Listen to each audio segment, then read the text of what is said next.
Good morning. This is Katie at Seabrook United Methodist, and today we are going to talk about Esther. Esther is one of my favorite books, one of my favorite stories for so many reasons. And there are a few fun little things we'll go over after I'm done with the story, but I will occasionally look down at my notes because I don't want to miss anything. This story is just so cool. So, at the beginning of the story, you have a young king named Xerxes. He's young, he's got a whole lot of money, he's got a whole lot of time, a whole lot of friends, and a whole lot of land. His kingdom had 127 provinces. When he becomes king, he wants to show off his stuff.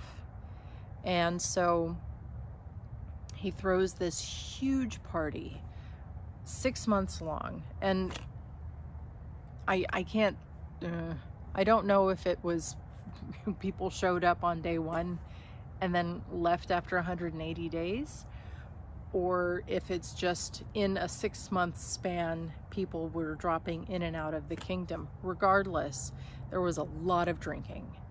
His orders to the servants were literally, only serve the good wine and don't let anyone see the bottom of their cup.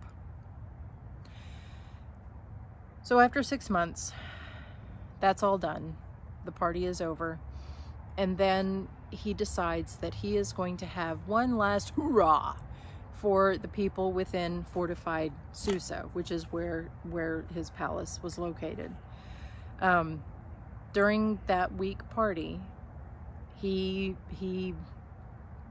was merry with wine and ordered his eunuchs, his servants, to go collect his beautiful wife Vashti so that he could show her off. And she had to show up in a crown. So at this point, we learned that his character is not exactly the deepest. He's a bit superficial, very big on impressions. And so he sends for Vashti, and she says no. Just no. Go tell him no, I'm not interested. There are many stories about what actually happened. She may have said no because she was having a skin problem that day and she didn't want anyone to make fun of her, or she was a proud, strong woman who was not going to be paraded around like an object. Regardless of why, she said no.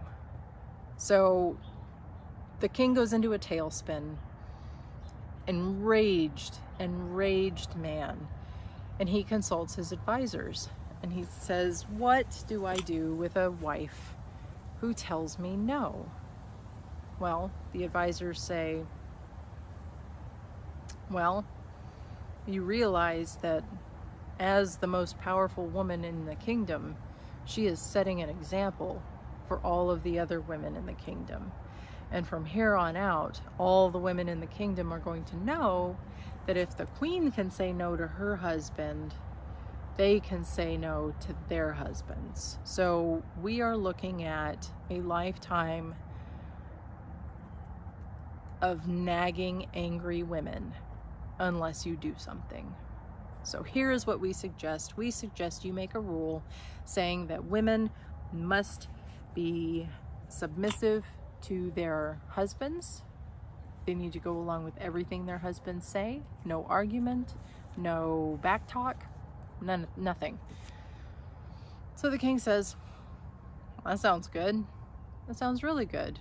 And the advisors continue. They say, you should also probably get rid of Vashti, just to, make it absolutely clear that kind of behavior is not tolerated. So get rid of Vashti. Vashti was gone. The king issued the new law saying that women have to agree with their husbands 100%. No disrespect, no arguing, nothing. After some time, the king's temper cools, and he begins to get a little lonely, and he remembers Vashti, and his advisors notice, and they kind of, maybe it's time you find another girl. Here's what we suggest. You need to have a beauty contest. Think Cinderella without the shoe. You need to have a beauty contest. You need to have the leaders and officials from all 127 provinces collect the most beautiful women in the land and send them over here. We can house them in the women's house, women's palace, where they will have beauty treatments for a year. And then the most pleasing to you can be your new wife. Well, considering Xerxes is a very deep fellow and loves a pretty girl, he thought this was a really good idea. So they went looking for the most beautiful women, and they were kept in a place called the Women's Palace, and they had to, for the first 6 months, they had beauty treatments with creams, fragrant creams. I assume these are massages. The second 6 months were beauty treatments with oils, again, fragrant oils. Regardless, I personally would love to go stay somewhere for a year's worth of beauty treatment. I think that would be great. So in my head, I'm picturing like a spa kind of thing. In actuality, it was more like a harem. The king would, at the 12th month, the last day of the 12th month, the prep time for each woman was up. And what they would do is the person responsible for the women's palace would send these women to the palace proper, to the king, on an evening, and these women could take whatever they wanted to make them feel comfortable. They'd go to the palace, spend the night, and then come back. And when they came back, they would come to, in the Bible that I'm reading from, which is the Storyteller's Bible. Can you see it? There we go. It's really good. According to that Bible, it's either a second house or they're going back to the original house, but as a kind of like kids that have made the cut. They're in a separate group. So all these women stay in this harem women's palace thing until the king calls for them again. And if he doesn't call for them by name, then they will never see him again. So as you can imagine, there were probably a whole lot of women. One of those women was Esther. Esther was, she was a Jew. She was an orphan. She was raised by her cousin Mordecai. And she was scooped up in this net for pretty girls. She was apparently beautiful. She was just a pleasure emotionally. She was very personable, soft-spoken, seemingly everything that Vashti was not. She easy on the eyes and easy on the soul. So Esther 1, she is crowned the queen. Fast forward a little bit. Mordecai, being her adopted father, he becomes staff at the palace, and he works at the King's Gate, and always hanging around, you know, anxious to see how Esther is doing. Well, everything is fine. Meanwhile, there's this guy named Haman. Haman is the king's head guard, advisor, second in command kind of guy. He took care of a lot of the king's work when the king didn't want to do it. For example, Haman had risen so high in power that it was the king's order that everyone bow to Haman as if they were bowing to the king. Mordecai did not bow. He did not bow to Haman. And one day, other servants noticed and asked Mordecai why he did not bow to Haman. And he didn't really think anything of it. He just said, "Well, I'm a Jew. I don't bow to Haman." So this irritates Haman, and really sticks in his side every time he sees Mordecai, and consequently every time he sees Mordecai not bow, it just makes him more and more angry. And finally, Haman wants to do something about it. So he approaches the king and he says, "Look, throughout your 127 provinces, there are groups of people who have a completely different set of rules. And according to them, their rules trump your rules, the actual laws set by the king. And I think it's high time we do something about it. We need to just get rid of them. We don't need to tolerate it anymore." So the king doesn't really think about it. He just hands his ring, his official ring, to Haman and says, "Take care of it, write your rule, do your thing, and just, you know, seal it with my ring, and then it'll be fine." So Haman writes up this order that says, on this particular day, you are ordered, you as in the peasantry, the provincial citizens, you are ordered to attack and kill any Jew or anyone you think is a Jew. Man or woman, old or young, it does not matter. You are ordered to kill Jews on this particular day. You are also ordered to seize their property, and then that property would then become property of the king. So Haman had the scribes write this up, and the order was sent to each of the 127 provinces.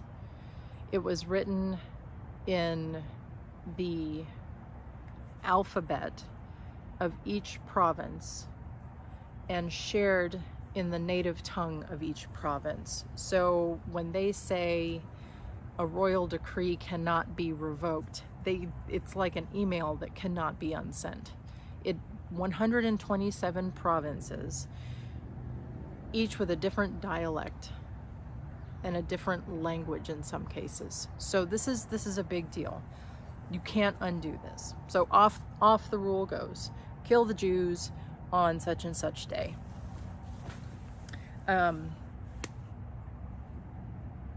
after the order has been sent to all of these provinces, there's a public notice that is posted inside the walls of Susa, within the fortified walls, and everyone is shocked.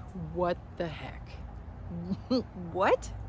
So as this decree is moving from inside the fortified walls to the first province, and then kind of spiders out to all of the provinces, you can imagine this huge depression settling upon this huge piece of land. The Jews, they dress in mourning because they're about to die. The timer has been set. They know the day is coming. They are wailing. When people got upset in the Bible, they would tear their clothes and put ashes on themselves, and they would fast. They were mourning their own death.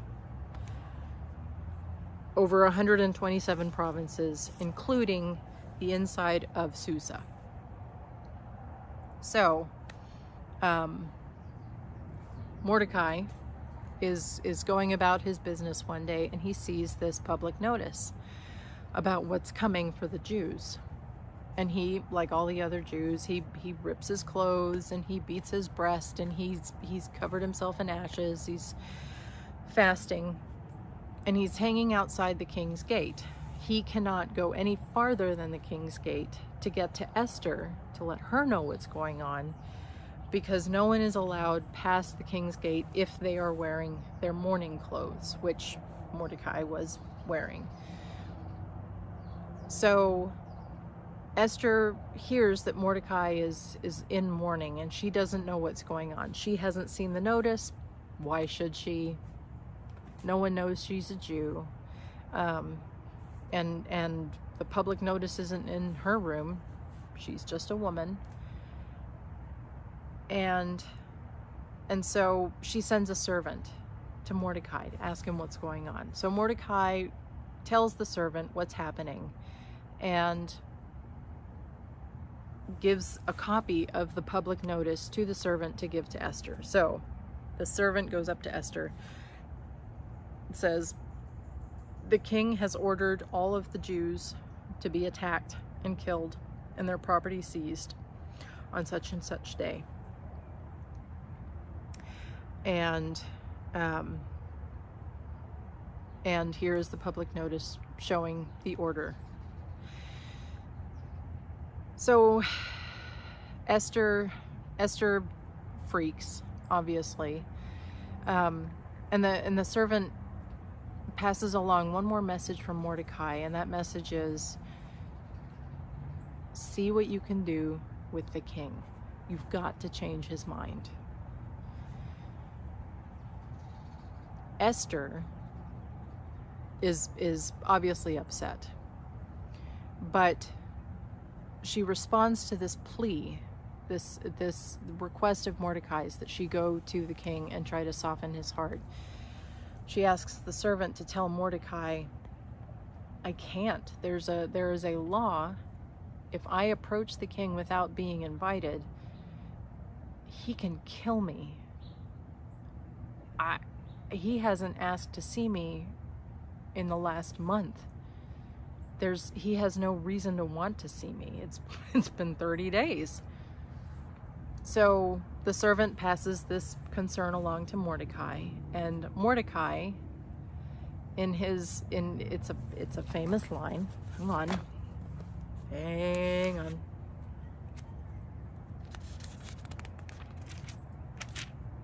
Don't go anywhere.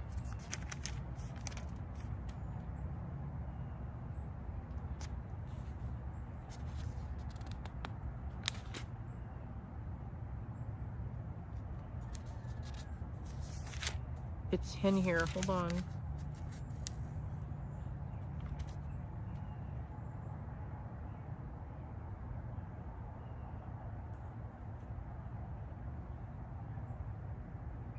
Oh, here we go. Okay. So here's what Esther says to Mordecai, or tells the servant to tell Mordecai. All the king's officials and the people in his provinces know that there's a single law in a case like this. Any man or woman who comes to the king in the inner courtyard without being called is to be put to death. So it's not just that she's risking her life. She is literally walking to her death. No one expects the king to be cool with this. You are not allowed to approach the king. You don't bother the king. Basically, you just don't bother him. To bother him is to commit suicide, basically. Only the person to whom the king holds out the gold scepter may live. In my case, I haven't been called to come to the king for the past 30 days. So she's operating under the assumption he's no longer interested in her.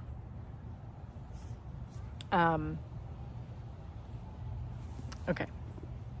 When they told Mordecai Esther's words, he had them respond to Esther, "Don't think for 1 minute that, unlike all the other Jews, you'll come out of this alive simply because you are in the palace. In fact, if you don't speak up at this very important time, relief and rescue will appear to the Jews from elsewhere. But you and your family will die. But who knows? Maybe it was for a moment like this that you came to be a part of the royal family." What? So, she found this very moving, and she sent a message back to Mordecai, and she says, "Okay, cool. I get it. I'll do it. I'll do it.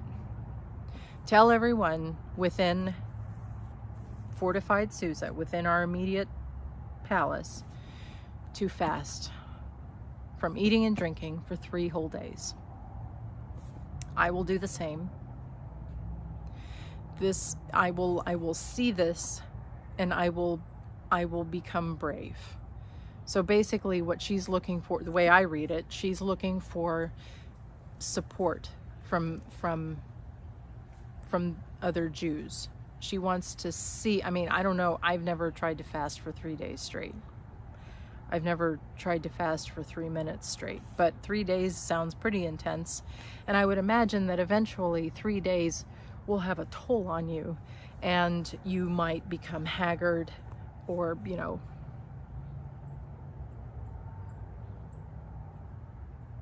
just visibly unwell. If it's something that obvious, then she will be able to physically see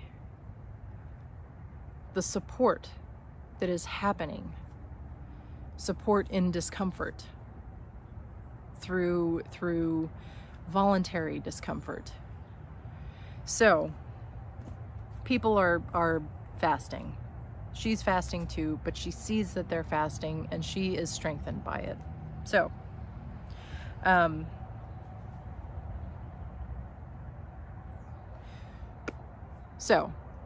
the end of 3 days, she's ready. She puts on her fancy clothes. She puts on her royal robe. She does her hair. She's ready. She goes into the inner courtyard. And he hands his scepter out to her. And she approaches. She has made it. Everyone thought by now she'd be dead. But she made it. And the king is super stoked to see her. Maybe it's because he's floored that anyone would take that kind of brave initiative. Maybe he had been drinking that day. Who knows? He was happy to see her. "What do you want, Esther? What do you want? You can have anything. Even if it is half the kingdom, you can have it." And she says, "Well,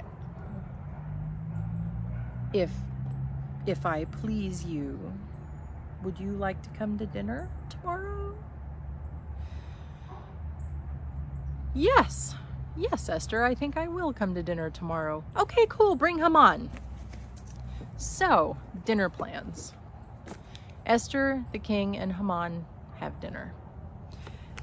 At dinner, after a few cups of wine, the king looks at Esther and is so moved. And he says, Esther, my love, what do you want? It is yours. Half the kingdom, it's yours. What do you want? And Esther says, well, if it's cool with you, I would love to have another dinner with you guys. Meet me here tomorrow night. We'll have another dinner and I will tell you what is on my mind. And the king is excited. This is awesome. She's interested. She likes his advisor. Everything's great. Everyone goes home for the evening. Haman runs home. He's so excited. He is proud. He feels like he is on top of the world. The king is enjoying his company. The queen is asking to have dinner with him.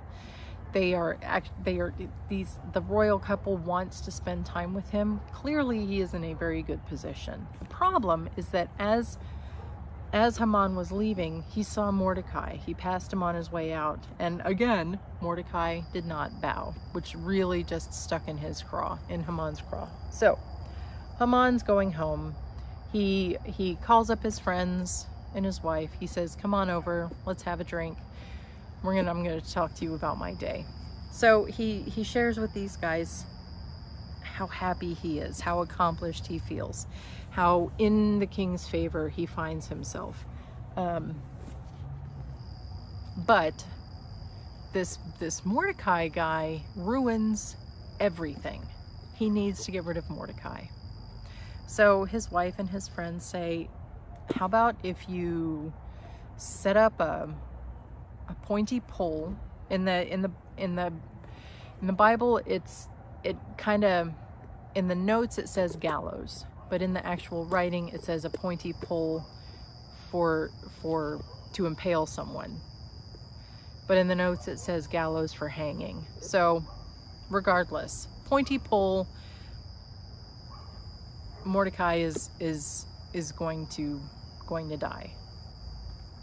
So his friends and his wife are encouraging him. We'll set up the pole. You go ask the king if you can go ahead and get rid of Mordecai tomorrow morning. That way, by the time you're at dinner tomorrow night, you're in a good mood and you'll be free to enjoy yourself without Mordecai bothering you. Haman says, that's a great idea. I'll go right now. So he runs off to the palace. Meanwhile, Xerxes is trying to take a nap and he can't sleep. So what he does is he has his servants bring out the royal records to read to him so that he can go back to sleep. And I envision the king asking someone to read the dictionary to him. I think it's just funny and cute. But the servant is reading these old records, this kind of like timeline diary to the king, hoping that the king will go back to sleep. And they come across something that had happened earlier with Mordecai. A ways back, Mordecai saved the king by thwarting an assassination attempt. The king's two servants that would stand outside his bedroom door at night were planning on killing the king, and Mordecai found out about it and warned the king and saved the day. After investigation, they found out Mordecai's claims were true. So Mordecai saves the day. It was recorded, but just kind of drifted out of everyone's mind. So going back to Xerxes and this nap and this light reading he's doing to go back to sleep, he stops the servants from speaking and he says, did we ever do anything for Mordecai for that big favor he did? And the servant says, no, I don't think we did honor him for that. I don't think we did. At that moment, Haman comes walking in, and the king invites him in to see him. And because the royal records are still fresh on Xerxes' mind, Xerxes asks Haman, Haman, what do we do for a man that we wish to honor, really honor? And Haman, full of himself, was thinking that the king was going to honor him. So Haman came up with the way Haman wanted to be honored. So he said, Xerxes, I think if we were to honor a true hero, a true beloved subject of the king, we would get a royal robe that has been worn by the king, and a royal horse that has been ridden by the king and is adorned in the crest, the royal crest.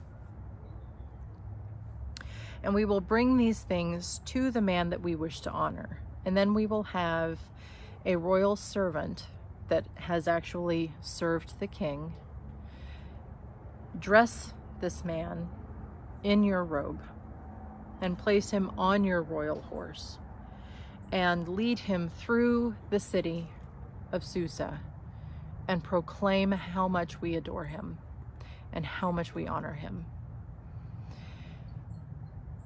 Xerxes thought that was a great idea and said, that's awesome. Can you please do that for Mordecai? Haman is very upset. He's so upset.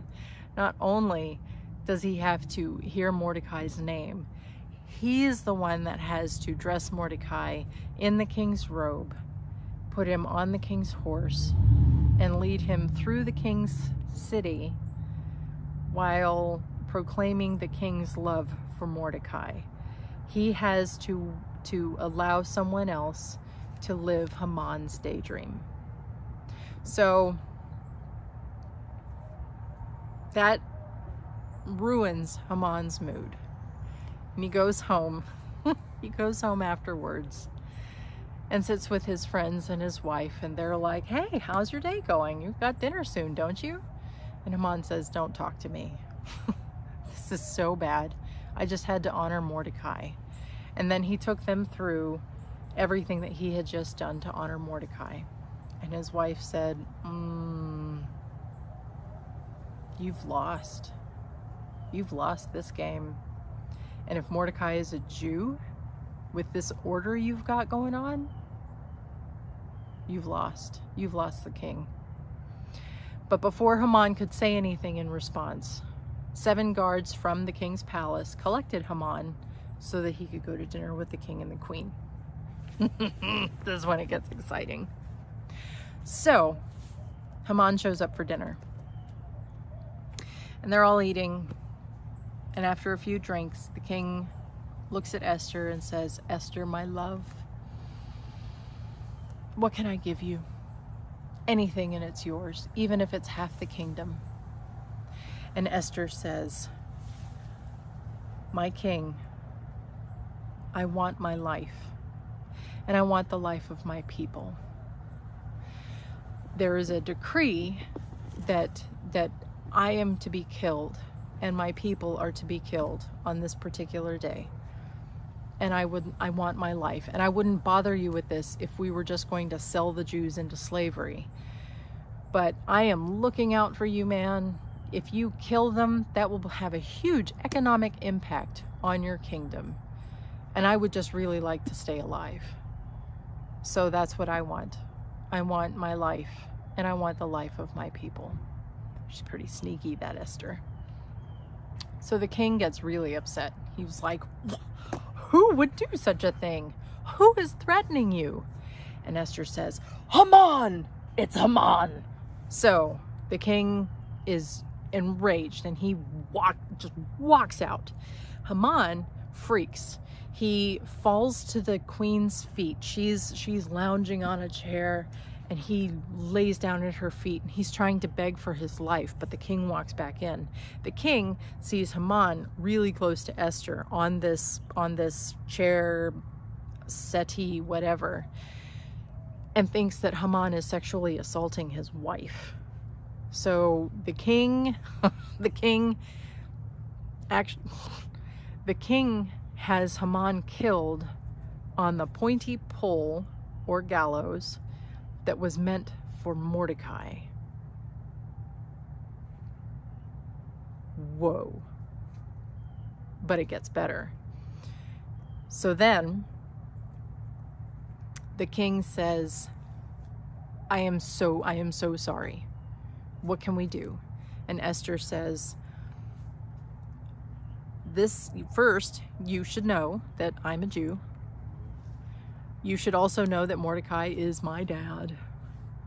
And I would really appreciate it if we can revoke that law that you sent out to 127 provinces and 127 languages and in the dialect of each particular language. That would be great. And the king says, what is sent by the king and sealed by the king cannot be revoked.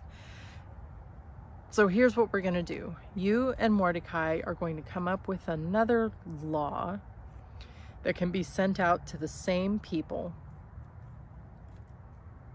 that will offset this earlier order. And I leave it up to you. Here is my ring. You go take this to the scribes. They'll write something up, and then I trust you. Go do it. So Esther and Mordecai came up with a rule that on the day that the Jews were going to be attacked and murdered and have their property seized, the Esther and Mordecai's law required Jews to protect themselves on that day. So you've got the first law that's spread out, can't be recalled. And now you have the second law that says Jews can band together and protect each other and fight. And it says they can defend themselves and kill the people who hate them. So that kind of leaves me with the impression that if anyone has ever wronged them previously, they have full right to go and kill and maim and whatever else they think is necessary. But the Jews can fight back. So woe be to the people who follow that first law, because the second law would then kick in, and then the Jews can fight back. On top of that, the Jews have the right to seize the property of the people attacking them, or the people that hated them. So Mordecai and Esther draft this up. The scribes send it out to on the fastest horses the king can find, to all 127 provinces, written in the alphabet of each province and shared with the proper tongue of each province, each dialect. And the Jews were so excited. They are required to fight back. So come that particular day, there was a lot of bloodshed. Wasn't happy, but the playing field was leveled. The people, the people who are not Jewish either converted out of fear to Judaism, or they died, or they helped protect the Jews. Regardless, it worked out very well for the Jews. And it was all because of Esther and Mordecai. But Esther was the one who broke the law by approaching the king and then having the audacity to change the law. So during that particular day, as these two decrees are being carried out in 127 provinces, it's also being carried out within the fortified city of Susa. And I kind of imagine that Esther and Xerxes are standing on a tower, just kind of looking down at at all of the bloodshed. And the king looks at Esther and says, "Well, Esther, is there anything else I can do for you?" And Esther actually says, if you aren't tired of hearing from me yet, I would just like to ask for one more day that the Jews can defend themselves against the people attacking them and the people who hated them. And that is where the people who hated them part becomes significant, because it's granted. The king grants her this extra day of fighting. But remember, the first decree is limited to 1 day. So 1 day people can attack Jews, which is the same day Jews can fight back, but within the confines of Susa. Jews within Susa are allowed 1 additional day to fight. So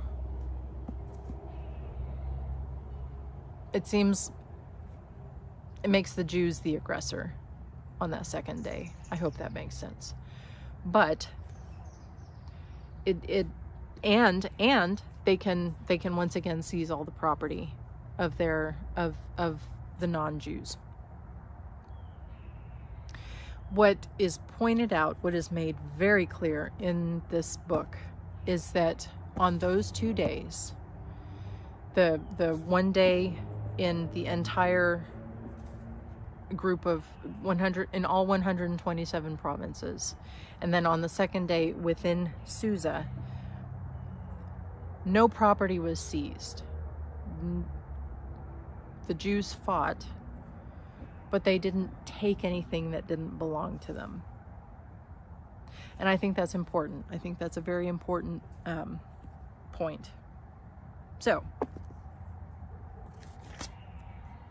that's the story of Esther. On that second day of fighting within Susa, Haman's 10 sons were killed. That was another of Esther's specific requests. So it's kind of a bittersweet ending, but there are so many things to unpack in this story. For example, Vashti. She is celebrated as a liberated woman, a very strong feminist. Again, if you Google her, you will find all kinds of articles about why she said no. But at the end of the day, regardless of the reason, she said no, which was a very, very, very big deal. Esther kept saying yes. She was pleasing. She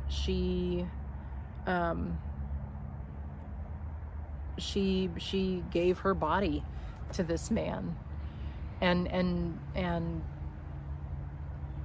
was submissive to him in more ways than just physical. She was in her place and she knew it. And I think the two very distinct differences between, but she was also strong. So the two very distinct differences between these two women, I think, is very important. And that is, the first strong woman, Vashti, was strong, but useless. She did not use her strength wisely. She didn't use it at all. She just said no.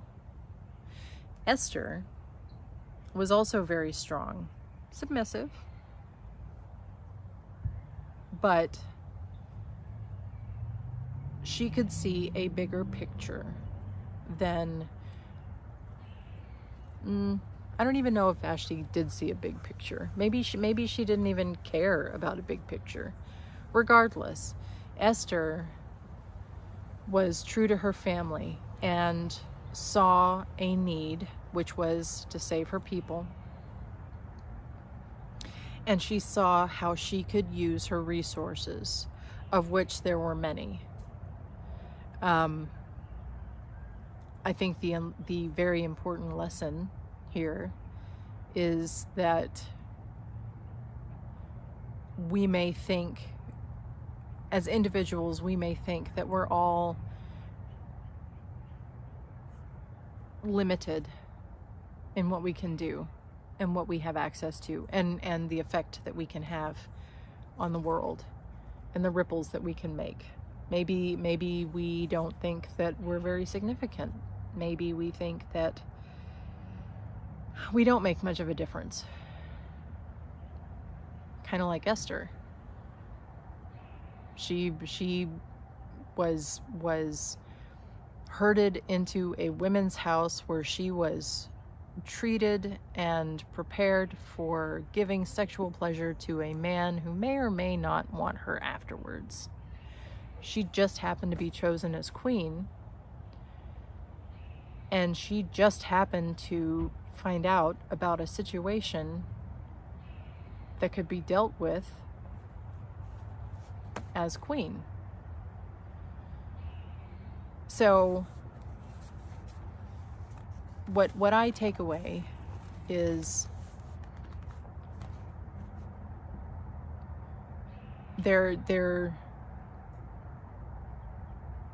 we will always have far more resources than we realize in one moment.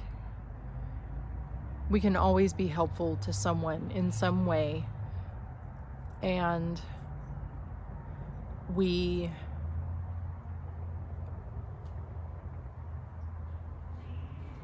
definitely should be strong, like Vashti, because she was strong. But we should take it a step further and be strong like Esther as well. A patient kind of strong.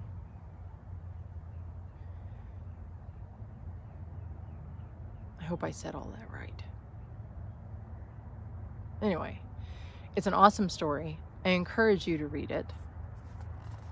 I'm sure there's more to the story than more message to the story than I'm sharing with you.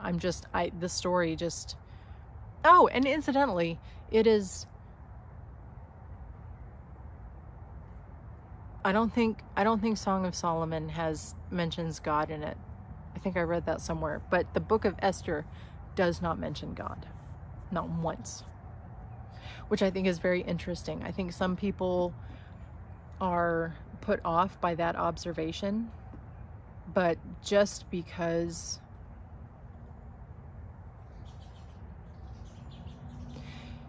you don't have to mention God to know that God is working. And I think that's another big point of this book, of the book of Esther, that God is working through Mordecai, through Esther, in their actions. They are opening their hearts and their minds to something bigger than themselves, and it works in God's plan. And do you really need to mention God for it to be true?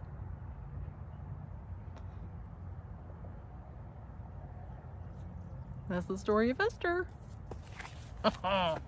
Bye.